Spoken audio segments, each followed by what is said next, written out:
Anyways, yeah. Can a captain choose to reject the gift? That doesn't happen often. Most captains are eager to increase the size of their crew. It increases their own standing in our society.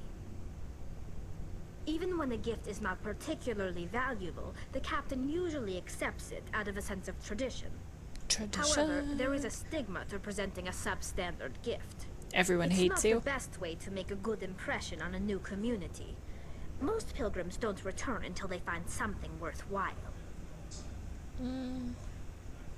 Whoops. I can't believe they just send you off alone. It's not like they just cast us out. Before we leave, we are given lessons in how to survive outside the flotilla, and given gifts to help us on our journey.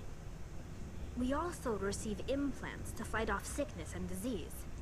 Generations of living in an isolated and highly controlled environment have left our immune systems weaker than most.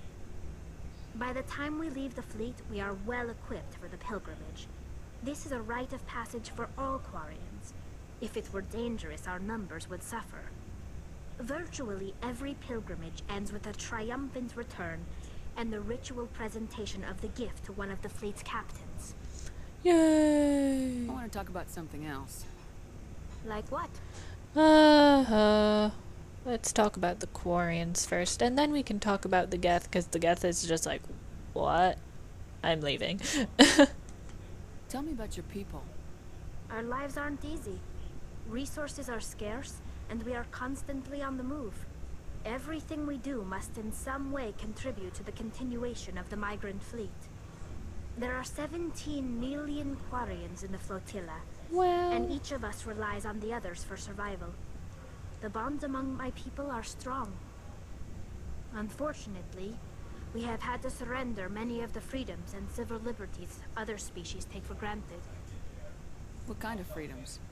Well, it's illegal for parents to have more than one child. If our population grows too much, it would strain our resources to their breaking point. Of course, we also can't allow our numbers to become too few. If our population is in decline, the rule against single births is temporarily repealed. In extreme cases of population decline, incentives are even offered to encourage multiple births, though the Conclave hasn't had to take such measures in nearly a century.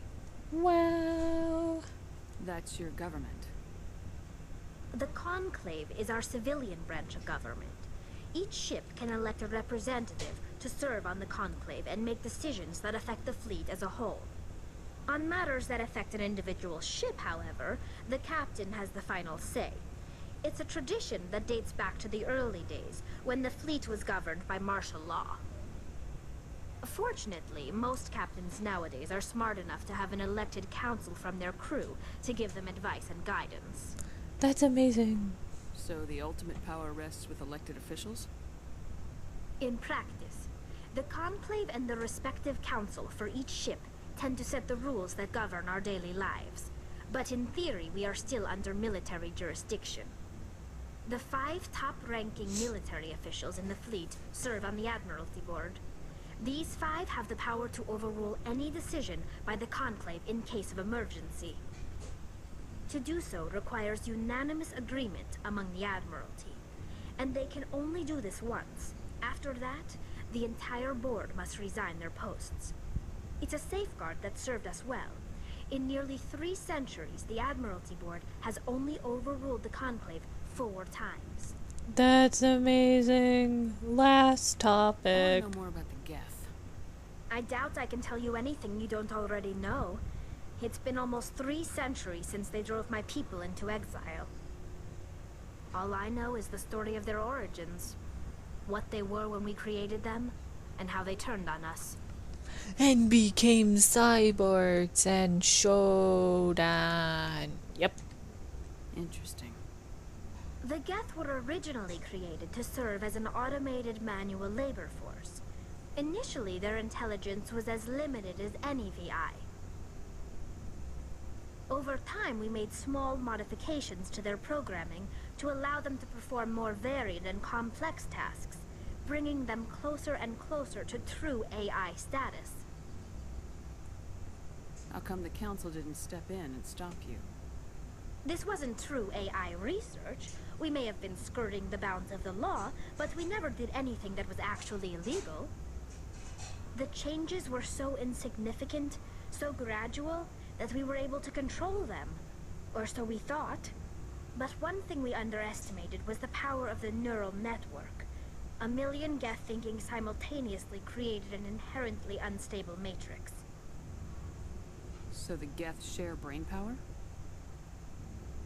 Many of the Geth's logic systems were designed to work in concert with other nearby Geth.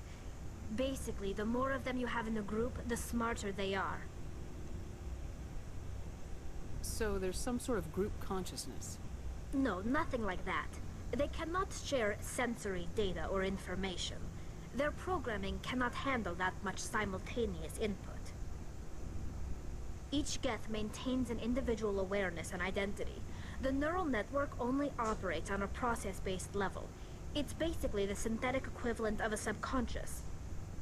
But when they're in close proximity, they can coordinate low-level functional processes, freeing up more capacity for original or independent thought. What made them rebel? As we built more and more Geth, their effective intelligence became more sophisticated, more abstract. One day, a Geth began to ask its Quarian overseer questions about the nature of its existence. Am I alive? Why am I here? What is my purpose? As you can imagine, this caused a near panic among my people. What did you do? It was inevitable the newly sentient Geth would rebel against their situation. We knew they would rise up against us, so we acted first. A general order went out across all Quarian-controlled systems to permanently deactivate all Geth. The Geth responded to this order violently. Hey, you can't blame them for fighting for their survival. We had no other choice. The Geth were already on the verge of revolution. By acting quickly, we had a chance to end the war before it began. Well, that didn't work out well. The hope was that most of the Geth would still be little more than machines, incapable of organized resistance. But they had progressed much further than anyone anticipated. The war was long and bloody. Millions upon millions of Quarians died at their hands. In the end, we were forced to flee our own homeworld. We feared the Geth would pursue us, but they never came beyond the veil. Now we drift through space, exile searching for a way to reclaim what was once ours. Oh, we're finally I done. should go. See you later. Thank God for that. I'm saving. I'm saving. New save. Okay. Thank God we're finally done with all the talking, so now we can go and get some missions done. The first mission we're gonna do is the side mission called Privateers.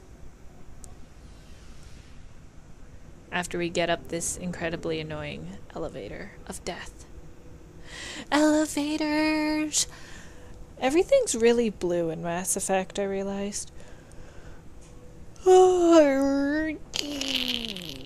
Yep. That's my stretching noise.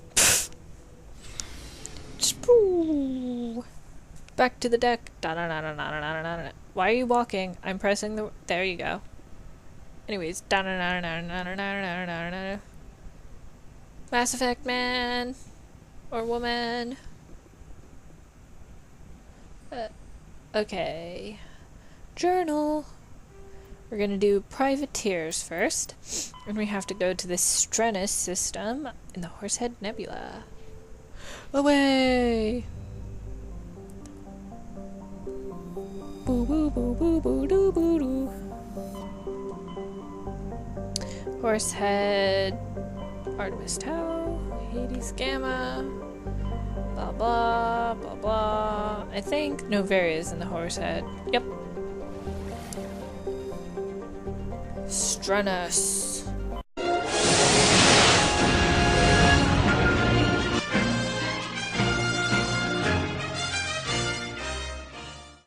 Message coming in. Patch it through. That doesn't surprise me. Commander Shepard, my name is Nasana Dantius. I have a job for you. I can't say any more in an unsecured communication. If you're interested in hearing my offer, meet me on the Citadel so we can talk in person. I'll be waiting in the Diplomat's Lounge on the Presidium. That's amazing, y'all.